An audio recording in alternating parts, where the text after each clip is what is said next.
A little more time. All right, I think we'll get started. Good evening, everyone. Welcome to PNP Live. My name is Margaret Orto, and I'm the events coordinator in the Children and Teens Department at Politics and Prose. Thank you so much for joining Politics and Prose in partnership with the Takoma Park, Maryland Library for tonight's event to celebrate the publication of Together We March. I'm delighted to welcome our guests, Leah Henderson and Tyler Fader, who will be in conversation with Karen MacPherson of Takoma Park Library.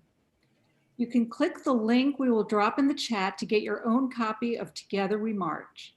Leah Henderson kindly signed books for us, and these are available while supplies last. If you have a question for the authors, you can click the Q&A button at the bottom of your screen and add one there. As always, thank you for your kindness and positive engagement. At the end of the chat, our guests will have time to answer some of your questions. You can also upvote the questions you like and want answered. Now on to the event you're waiting for. Leah Henderson is the author of the middle grade novels, The Magic in Changing Your Stars and One Shadow on the Wall, a Children's Africana Book Award notable and a Bank Street Best Book. Her work appears in the YA anthology Black Enough, Stories of Being Young and Black in America. And her picture books include Mamie on the Mound and A Day for Remembering.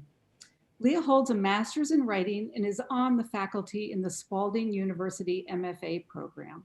She loves travel, soccer, and lives in Washington, D.C. with her dog, Boston. Tyler Fader is a full-time illustrator based in Chicago and is the author and illustrator of the graphic memoir, Dancing at the Pity Party, a 2021 Sidney Taylor Book Award winner. She graduated from Northwestern University with a BA in radio, TV, film, and a certificate in creative writing for the media.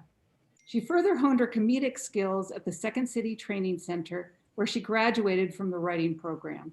Tyler's illustration company, Roaring Softly, is a mix of witty pop culture and intersectional feminist pieces. Her freelance clients include Netflix, Comedy Central, and ESPN, and she is the illustrator of Unladylike. Tyler and Leah will be in conversation with Karen MacPherson, the Children and Teen Services Librarian at Takoma Park Library in Takoma Park, Maryland. Karen has served on the Caldecott and Siebert Award committees. She is a former reporter and currently writes special features and stories on authors and books for the Washington Post. I'm delighted to turn the event over to the three of them now. Take it away.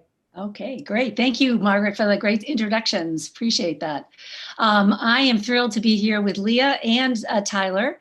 Leah has appeared at my library before for another Politics and Prose event, and that was wonderful. So I'm going to start with Leah. Some of these questions will be for both of you, but I think I'll start with Leah because this is such a change for you. I know Mamie on the Mound is a picture book biography, so it's nonfiction, but this book, Together We March, is something totally different than you've ever taken on before. And I really wanted to ask you, why did you decide to write this book? So many reasons, but I think the clearest one is being in DC, you see so many marches. Mm-hmm. And back in 2017, it just really felt like I was just seeing constant. Somebody was protesting about something, speaking out about something. And so then fast forward to the summer, and you know how there are the Google, the headers on the Google for different events? Mm-hmm.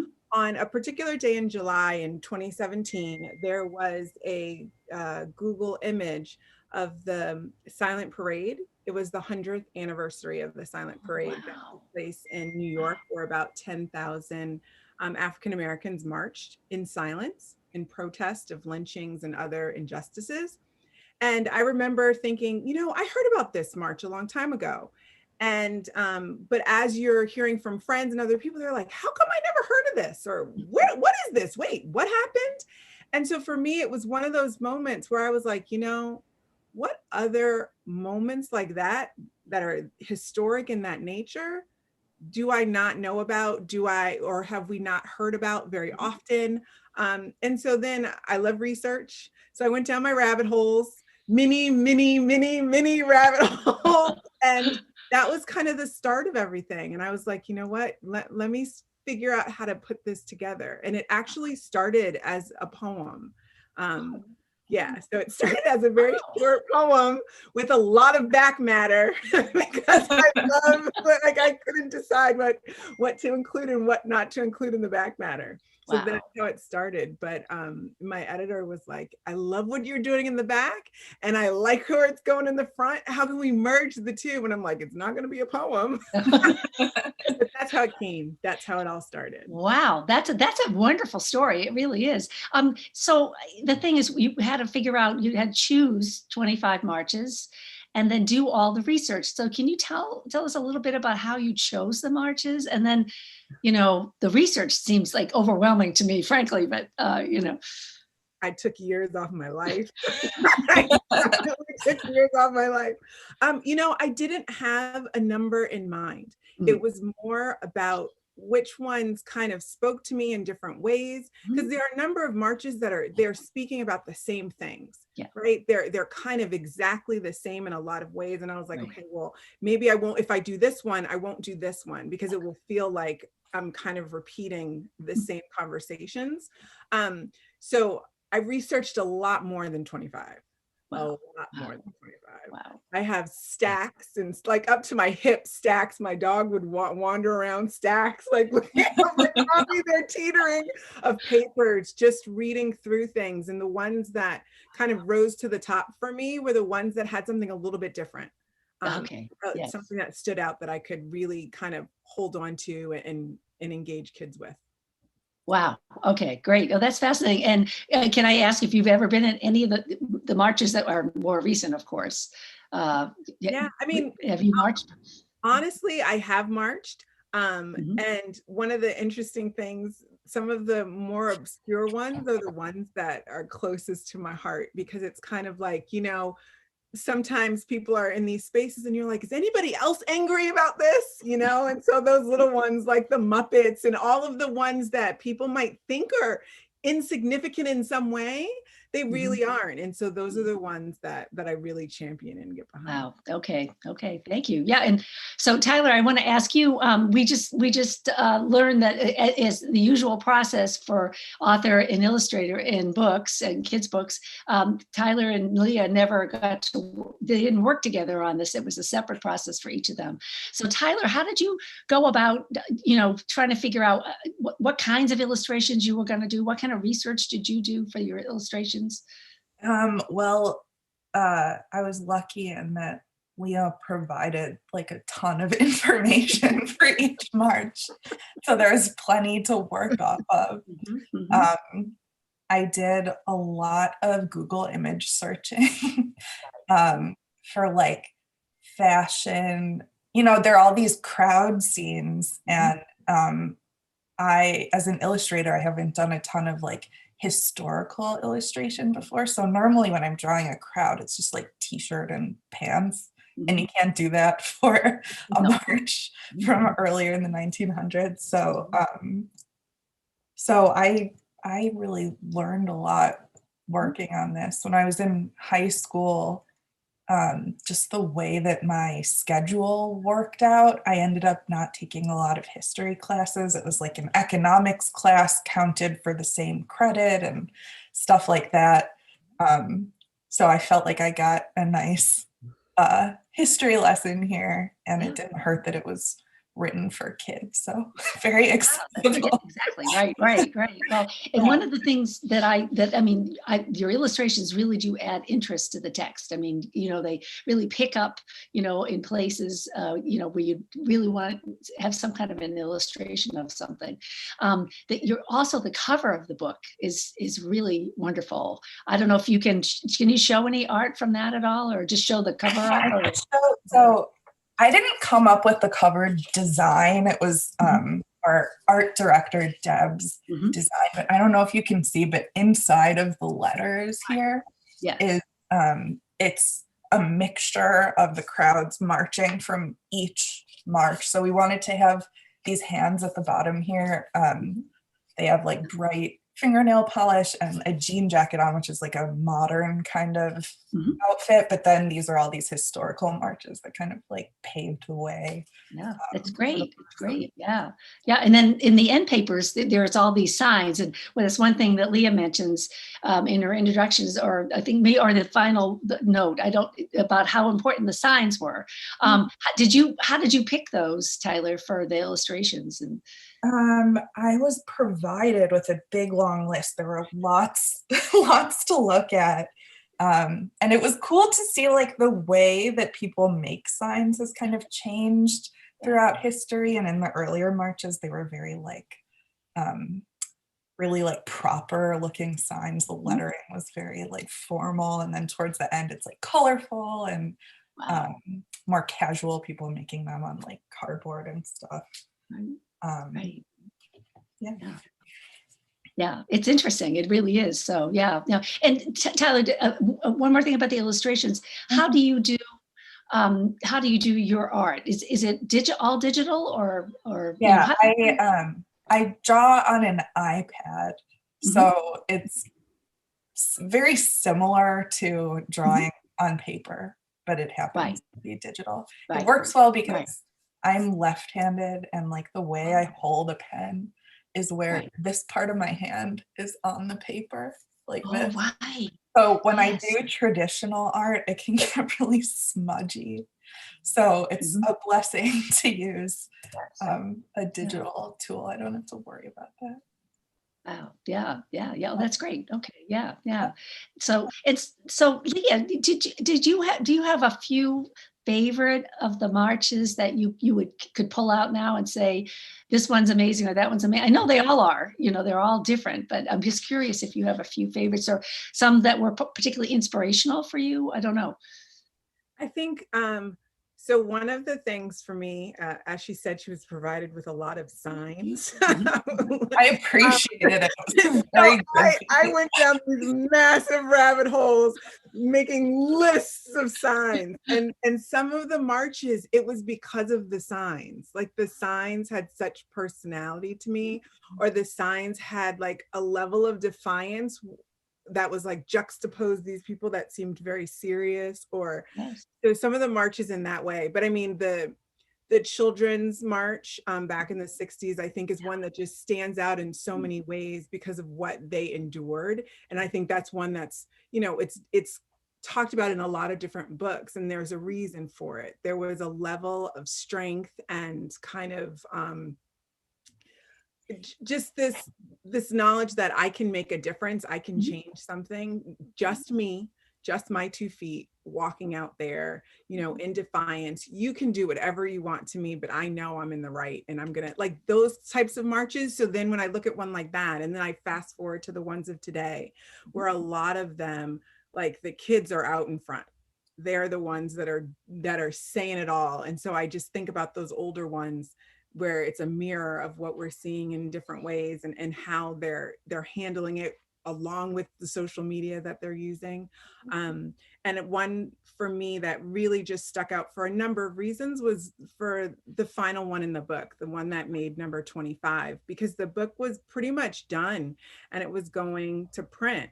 And then last summer happened. And, you're watching, and I'm thinking, there is no way we can close out this book like this. There's just no way. And so, my agent and I talked about it, and I was like, oh my gosh, I'm gonna, try to get this done, thinking about how long it took me to do everything else. And I'm like, we're gonna go ask our wonderful editor, Alexa Pastor, if we could put one more in there, because the other thing to think about is pages in a book, right? All of that kind of stuff. And would it be able to fit, or does something have to be removed, and all that kind of stuff. And then to ask Tyler if she wouldn't mind doing some more illustrations, and you're just like, so we're just sitting here like this for a couple days, and then you get this email back, can you have it by Friday? And you're like, ah! So that it was just a mad dash. But I think that one for me, even though it was intense, it also was the march where we were all feeling it, we were all experiencing it, we were all going through it right then. So to write that one felt very different than everything else that I had written, because I felt like it needed to be captured on the page, documentation in a different kind of way. Right. You're writing just like real near history, but you are writing history. Yeah. And it's important. And it's a wonderful way to end the book, really, because you feel like, it's just happened, so very inspirational, I think. So, yeah. Give to everyone on that one in many ways on the whole book, but that one particularly was mad dash time. I get it. So can I ask you, are there, were there marches or parts of marches that really surprised you? Was there something that you learned that you thought, wow, I really didn't know that at all? Or, because some of these I found, I had forgotten about the Million Muppet March and some of the others, and the Silent March, I had forgotten. I read about that years ago, but I had not remembered it. So, and a couple of them completely in ways surprised me, but I just learned a lot about the backstory of some of them. So like, the Mud March in England, I had never really thought about the fact that the mud would play such a significant role in showing their determination. Yes. I hadn't, they marched in the mud. But then when I was doing the research and you're reading some of the responses, and I'm reading some of the diaries of some of the people who marched and the things that they focused on, it was like, these are women of stature walking in the mud. This was not happening in England at that time. And so that one, just thinking about that in that context changed that for me. Wow. The one that's set in Bulgaria where the Jews were marching, it was very short distance.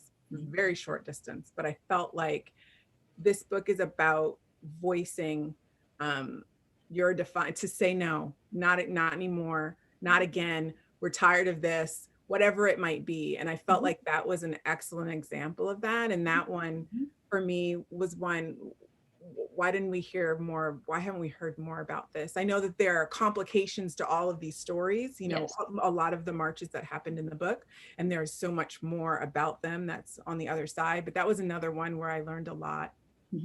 And the reader that I had from Bulgaria was really helpful in just helping me to understand some things about that march. So I'm really appreciative to him for his time for that. But I think, the extinction one, I didn't realize to that level for the elephants and some of the other animals, the level of extinction that we're talking about. So things like that surprised me. To really get into the facts like that surprised me. Yeah. And Tyler, let me ask you, what perhaps which of the marches might have given you like the most inspiration, or what surprised you from as you were researching them for the illustrations? The one that really made an impact on me was the Capitol Crawl. It was one that I had never heard of. And it just felt like the perfect combination of like form and function. It was like the literal thing that all these people were protesting for. They were displaying in the way that they were protesting by showing that they weren't able to get up these stairs without a ramp. I remember telling my sister about that, and we both just had goosebumps. We were like, oh my God, this is amazing. Yes, it's incredible. Yeah. That your illustration too of them crawling up the Capitol steps because there was no ramp for them to use for wheelchairs is just stunning. It really is. That really brought it home, I thought. So yeah. Wow. Yeah, it just feels like something that's so obvious now. Like, of course you need a ramp or an elevator or whatever. Right. It wasn't that long ago at all. Right. No, that's exactly right. Yeah. Well, and Leah, I think on some of these marches, they didn't change things right away. Some of them, some of them did. I guess the Children's March, for one, it was so stunning to the world that things happened a little bit more immediately. But many of them, the marches happened, the issue's still there, but they still make an impact. Can you talk just a little bit about, how that works, the marches, what is it about a march that can change things? Yeah. I think there's a number of levels. Like for one, it's about solidarity, right? It's about other people feeling the same level of injustice or the unfairness that they see being done to others, and not just sitting at home saying, I'm just going to watch it and I'm going to continue with my life. No, I'm going to take some level of action, and that just physical movement of one foot in front of the other, that forward momentum with other people around you shouting for the same thing. I think a lot of people, it gets them even more engaged to go out and do other things. Yes. Right. So it can be the catalyst for something else. It could be the main event where the world sees it. And then it's like, oh, wait a second, we need to pay attention. And so I think a lot of times the march is just the tool to get to the next step. Right. And for a lot of people, it's that moment where they officially get off the couch. Like if you think about last summer, there are lots of people that said, I've never done any level of activism. Right. And to get off the couch in a pandemic with your mask on, with millions of people around the world, is saying something, right? You feel like you're saying something. You feel like you're activating something within yourself, within your children, within your neighbors. And you're also telling your neighbors or your friends or a stranger that I see you, I have your back, I'm in this with you. And so that's what marching is about. Yeah, it's great. It is, and you do such a good job of making that come alive in the book, I think, on each of the marches, because some of them, like the first, was it the first one? The mill workers, the children working in the mills, were really, that march ended up just being a few kids with Mother Jones. And yet it had a big impact, along the way that they went. So, yeah. The newspapers covered it, Yes. People Yes. Nothing, things didn't change right away, but it starts when you put that nugget, that little thing in the back of somebody's head, they start thinking about some things, and that's what happened. Yeah, exactly. Yeah. And I guess one thing you do talk about are there are some themes that you find throughout many of these marches. Can you talk about what some of those themes are that you found in the? I think, early on, it's really just unfairness, unfairness.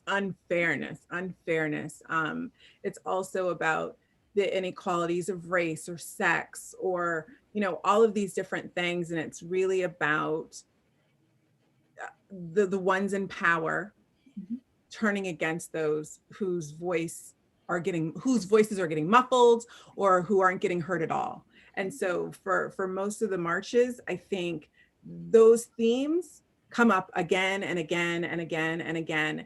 It's just that they are speaking about, so you have, the Christopher Parade. So it's talking about, gay rights and things like that. And at the same time, you had civil rights parades talking about racial equality. They're talking about similar things in different ways, but they're still advocating for a fair chance, the opportunity to exist. We're not asking for more than anybody else. We're just asking for a level playing field, the opportunity to be. So there were lots of that theme came up again and again and again. But then there were things that were about, that had to do with violence, just not harming your neighbor. Right. Whether that is police brutality, whether that is, in military situations, whether that's atomic bomb, whatever that might be, nuclear weapons. It was about protecting yourself, your neighbors, and strangers. Wow. Yeah. That came up again and again. Wow. That's, I think you're right. It's very interesting to see all that pulled together. So, yeah. And as well. Oh, say that again. I'm sorry. Environment as well. Yeah. Oh, right. Of course. That's right. Right. And Tyler, I want to ask you, in sort of following on that, in terms of a thematic approach. I mean, because there are these threads that come through the book. Did you find that in your illustrations? Did you take, or was it more march by march, or? Well, I think it's interesting to think, I think it's very easy to think about the past and kind of imagine the people during that time as being separate from people now. And especially with black and white photos and stuff, they just feel like it was a different time. People spoke differently.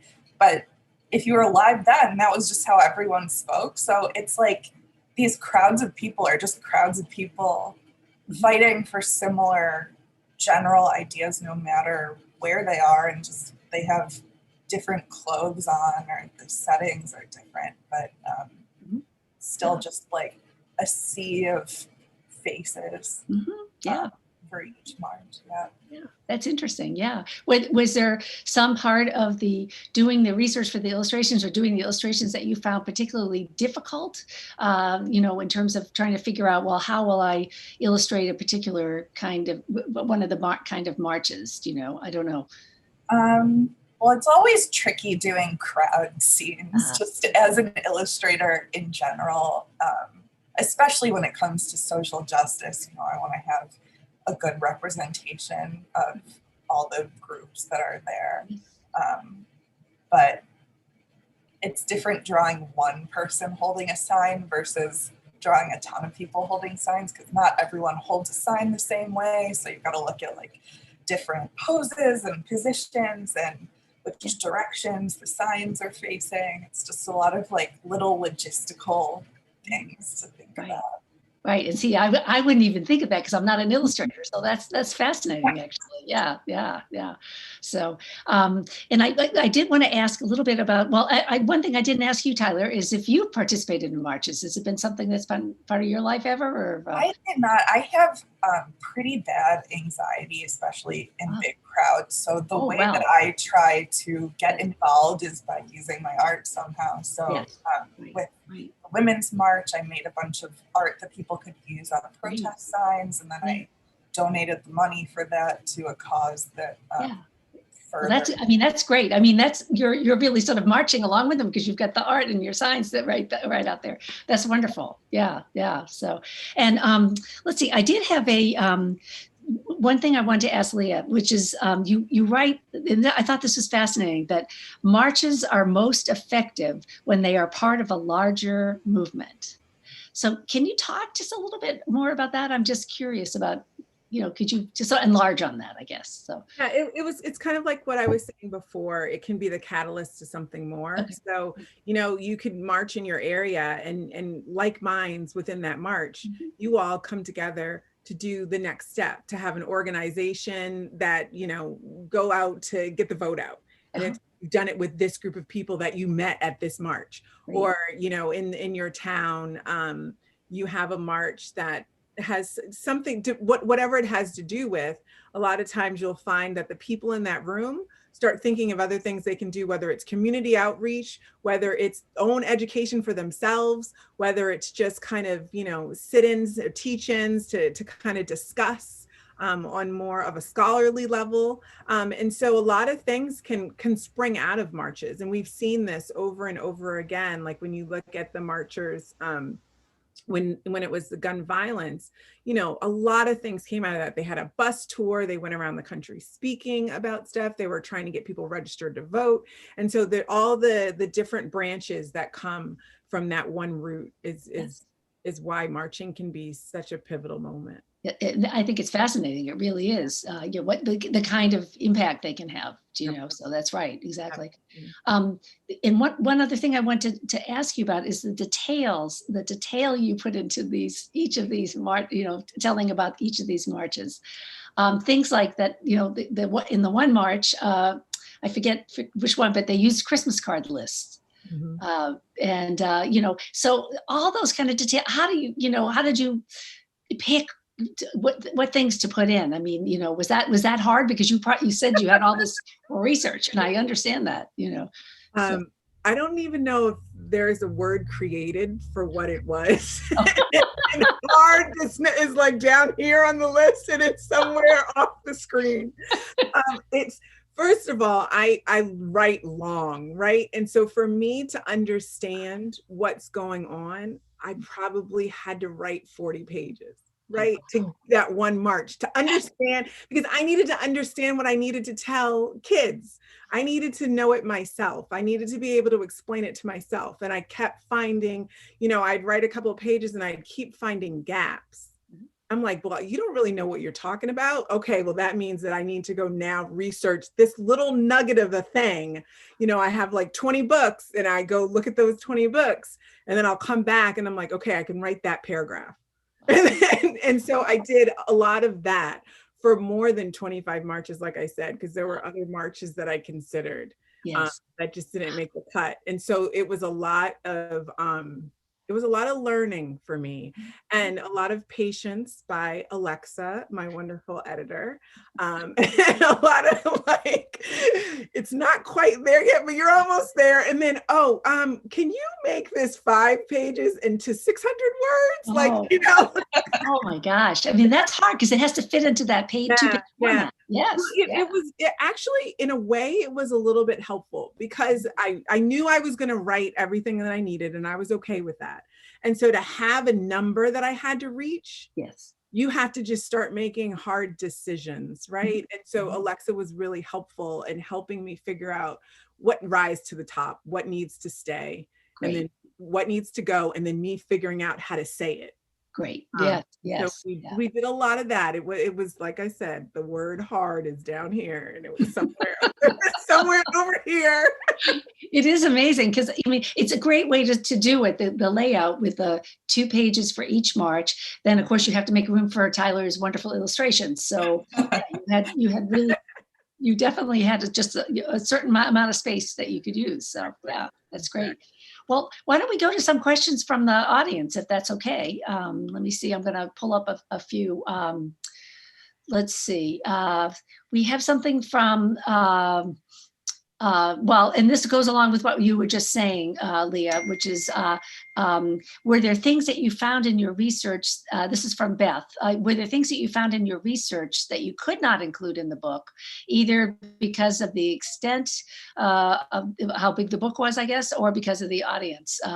And what were some of those that you wish you didn't have to leave out? Which is interesting. Oh gosh. So the last March, there were probably 7 more pages that I wanted in that one. Yes. There was so much more that I had to say, that I wanted to say. And it was interesting because even on that one, when we were like kind of pulling out, I noticed even Alexa, we still had it too long and we were like, we're gonna try. And it's like, well, we can put that sentence back. We can, it's like there are some marches where it was like the information, you just wanted it to be there. You just felt like it needed it to be there.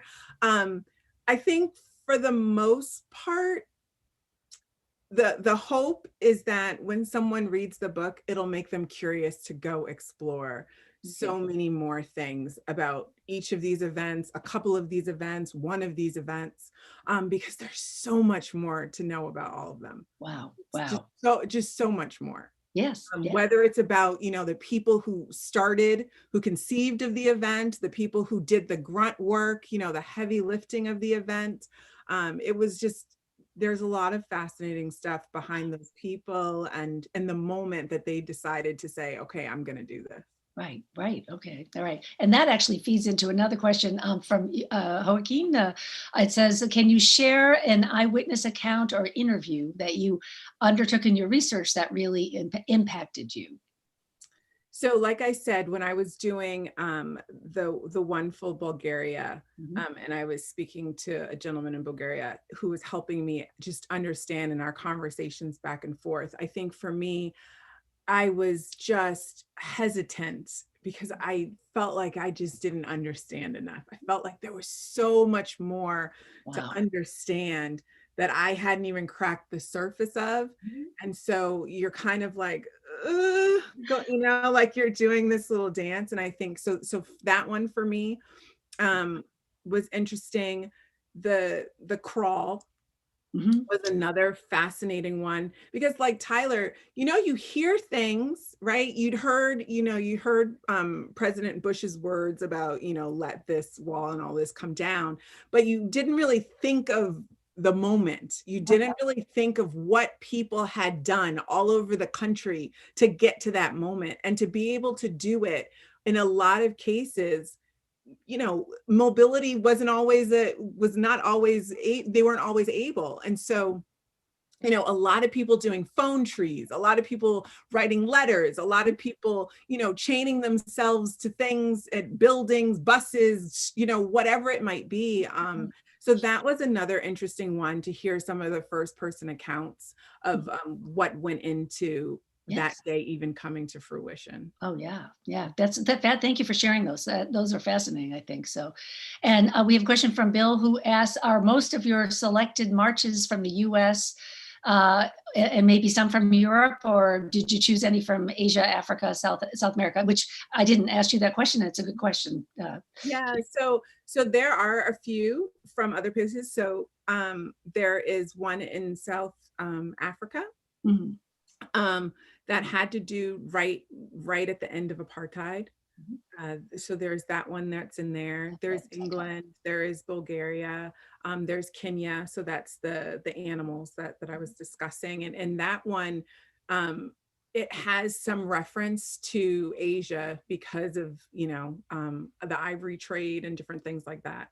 So there are a couple of marches in there. There are so many more though that came to mind. There are stories. I'm like, if I had 24 more hours in a minute, I would write these books about these experiences. Absolutely, yeah. There are some fascinating ones around the world. Yes, and you did one from India as well. Mm-hmm. Yeah. Yeah. Okay. Yeah. Let's see. So from Beckley, it said, Leah, what tools did you use to decide which march should be in the book? And this is actually from somebody, from a third grader. So. I think how I started was I just did a broad search of marches. I started making lists. And then I started kind of saying, well, what was it about this march? Like, what were they marching for? Made a list of that. And then then dug a little bit deeper in those facts, like what other marches had to do with those things. And so just making lists, it wasn't any research at that point. It was just kind of figuring out where I wanted to go to research. Right. And then there are some marches, that rise to the top, like Delano, I wanted to, the grape strike. I wanted to understand what was happening there. Because the Filipinos really started that march, but you don't really hear that very often. And I wanted to understand that. And so then I would, go to my second layer of wondering, because I'm a very curious soul. And so that's how it started. My curiosity got me running this way and running that way. Glad you're curious. That's all I can say. So, and this actually could be for both of you. So Tyler, if you want to start with this one, Kathleen asks, what do you think are the most iconic protest signs? Oh, that's interesting. The ones that I find myself drawn to, especially in the more current protests, are the ones that are a little bit funny or weird. I think those can catch your eye. There's like a pun or an interesting picture or something. But it is interesting to see, especially with the marches that happen in multiple places, like the Women's March, how there were different ones around the country and the world, how like different people can have such similar ideas and they're far away from each other. I think that's really cool. Yeah. And how about you, Leah? What would you say about iconic protest signs? I think for me, so in the back matter, I talk about a sign that kind of just basically summed up kind of what all of the marching, is about. If one of us isn't free, none of us is free, right? And so the kids holding that sign, it was two little Black girls that were holding this sign at a Christopher Street parade. Wow. Two little Black girls on the sideline. And I just, so it was signs like that for me. The ones with the kids would nail me every time. They'd pull my heart out. Whether it was the Black Lives Matter signs or it was signs from the Women's March, like those ones just wrecked me, decimated me, or got me like, yes, you tell it. So it was like, 1 minute I was crying, the next minute I'm like, yes, A lot of emotion working on this book. I get it. I saw some signs from one of the recent protests on Twitter, a little kid holding one up that was literally just scribbles, like it didn't even say anything. And it still feels so impactful. It's like the kids got the right idea. Yeah. They had something to say. They were like, I'm telling it. Oh, that's wonderful. Oh my gosh, geez. Okay, so we have Michaela who asked Tyler, how did you become an illustrator? Oh, well, I have always loved to draw. It's always been like my thing. And if I could like work it into a school project that was unrelated to art, I always would. And I had been posting my art on the internet, and a writer saw it and messaged me on Twitter and asked me if I would be interested in illustrating their book. And they hooked me up with their agent just to meet her so that we would all be on the same page. And that agent ended up wanting to represent me too. So it was really just like this beautiful right place, right time thing. And yeah, I love it. Oh, that's great. That's great. Well, and to be fair, let me ask Leah too. How did you become a writer? So it kind of started early on, but I didn't realize that's really what I was doing, if this makes sense. My family, we travel a lot, and we used to go on these trips, and I'd always be curious. We'd go someplace and learn about someone in history or learn about some event. And I'm like, what happened before? What happened after? And I would always kind of want to know. And before internet, you go to the library to look it up, but if it's not in the library, you might be making something up, and making up stories to figure out what that moment was. And I also used to create plays for my family to act out, my brothers and cousins to act out. And so it was like, I'm doing this thing, but not realizing it's storytelling. And so that's where the love started. And then as I got older, I moved to Italy and started writing a novel on a speaker in a nightclub. And that's when I realized, I think I really like writing. It's like 2:00 in the morning and I'm on the speaker, but I clearly like this thing. And so, so that's where it started though, with plays and things like that. Oh, that's so, yeah. So interesting for both of you. Thank you for sharing that. I think it's great. So we have a question from Ibby who asked, did you include whether some marches were successful or failed in what they wanted to achieve? Absolutely, because some of them, including the silent parade, they did not achieve what their overall goal was, right? A lot of things happened right after that, including some terrible riots and different things in other parts of the country. And so they were kind of, again, the first of its kind, and it just built it was kind of like, okay, we can do this. We're going to do it again. We're not going anywhere. And so at that time, it for a lot of them, it felt like more of the beginning momentum. Wow. So things didn't exactly work out, or it took years for whatever was to happen or whatever they were advocating for to change, or a law to be passed. And so in a lot of cases, it wasn't an instantaneous kind of result. It was about, okay, we're in this together for the long haul. Right. Okay, great. Super. Okay, so I should probably go to one or two more questions, if that's okay. Let's see. Okay, from from Mechlin, it's Leah. From your research, can you talk about one or a small group of people that marched and had an impact? Let's see. Oh, gosh, there's so many.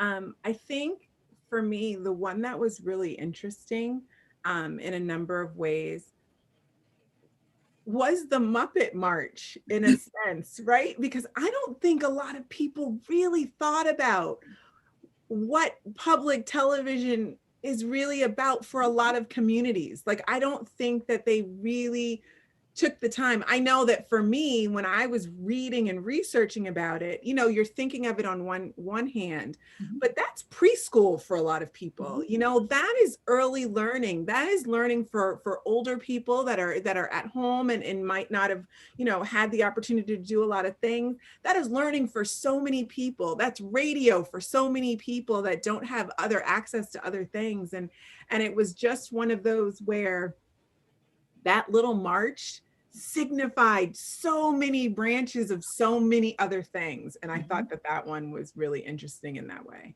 Wow. Yeah, you're right. I mean, it had this big impact, you know. Yeah, So, it's a yeah. big impact. And I mean, that march, there were only a couple of hundred people there, right? But if you even remotely were curious to know why they wanted to save Big Bird, you were like, oh, wow, this is what public television is really about. You know what I mean? You really started to go dig. You would find out some stuff. Yes, yeah, yes. Well, thank you so much. It's been wonderful chatting with both of you, really. The book is just amazing. I learned so much. I want to go back and read it even more slowly to try to have all that information come back in. So thank you very much for talking with me and the audience. So. Yeah. Thank you so much for having us and for leading the discussion. Oh, it was a pleasure. Totally. Yeah, thank you all. This has been fascinating. I wish we could continue to get more audience questions. And Karen, thank you for all your wonderful questions you posed, but unfortunately we're out of time. But just a reminder to the audience before we leave, there is the book link in the chat. And you can also follow, or not follow, but go to the Politics and Prose website to find out about other events like this one that we're hosting in the coming months. It's all on our calendar. And thanks to the audience for attending and asking such wonderful questions. Everyone stay safe and keep reading. Good night. Hope everyone.